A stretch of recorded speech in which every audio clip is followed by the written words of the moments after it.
I have a question to John, because I guess I don't have that information that other council members might have.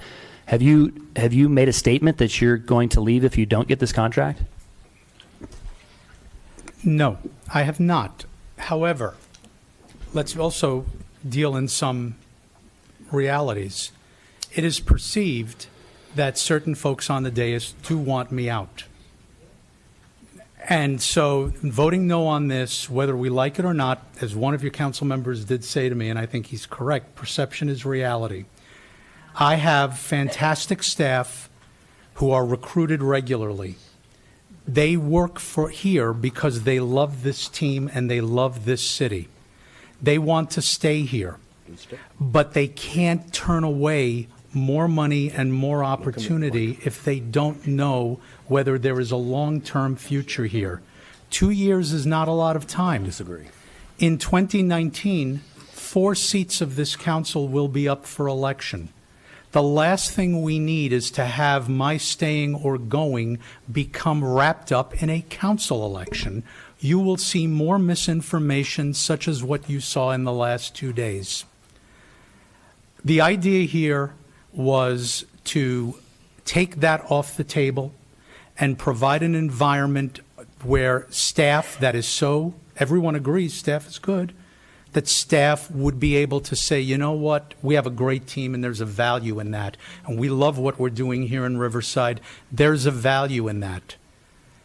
Now, it is entirely possible that the council decides that it's better and easier to extend the contract when there is in 2019 a majority of the council seats up, or in 2020, Mr. Mayor, when your seat is up, that would be an easier thing to do at that time. But between here and there, the reality is we're going to start losing people. I know it. I'm sorry that I'm saying this out loud at this point because I did not want it to come that way. This is not about whether I stay or don't stay. It's about keeping an excellent staff together. I am not applied right now anywhere else.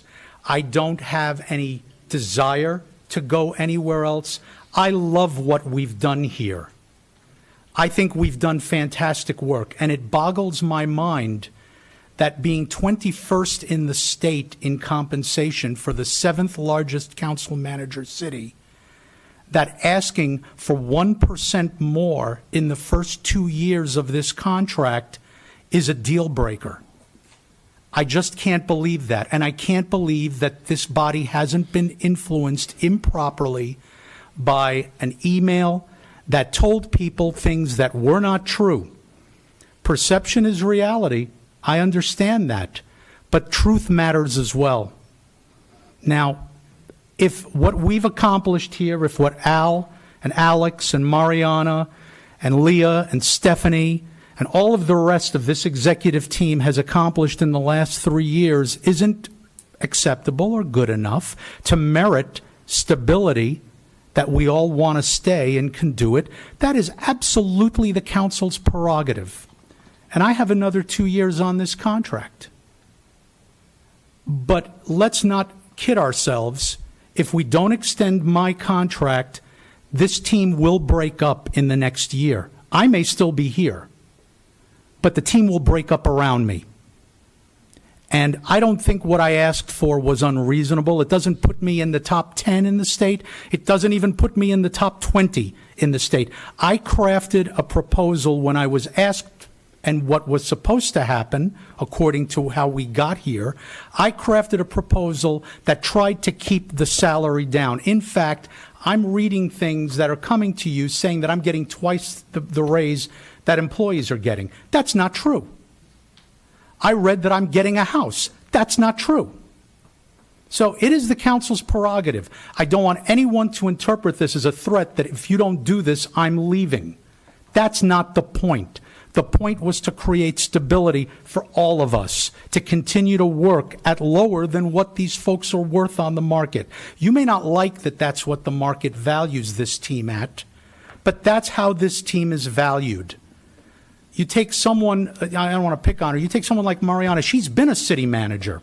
She called me 3 years ago this month when you, as a group, honored me by making me your city manager and presenting me with this challenge, she called me and said, I want us to work together. I thought she was hustling me for business. And I said, well, we'll talk when I get there. She said, no, I want to come and work with you. I said, why would you want to do that? You've been a city manager. Why would you want to be an assistant city manager? And she said, because I want the opportunity to work with you again. And I was honored by that, and I want to keep her here. And she's recruited more often than I am.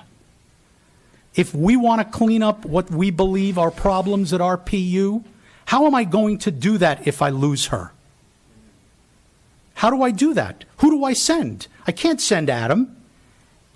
Adam's got to run the budget. We're in the middle of a budget. I can't and you can't afford to have this team break up right now.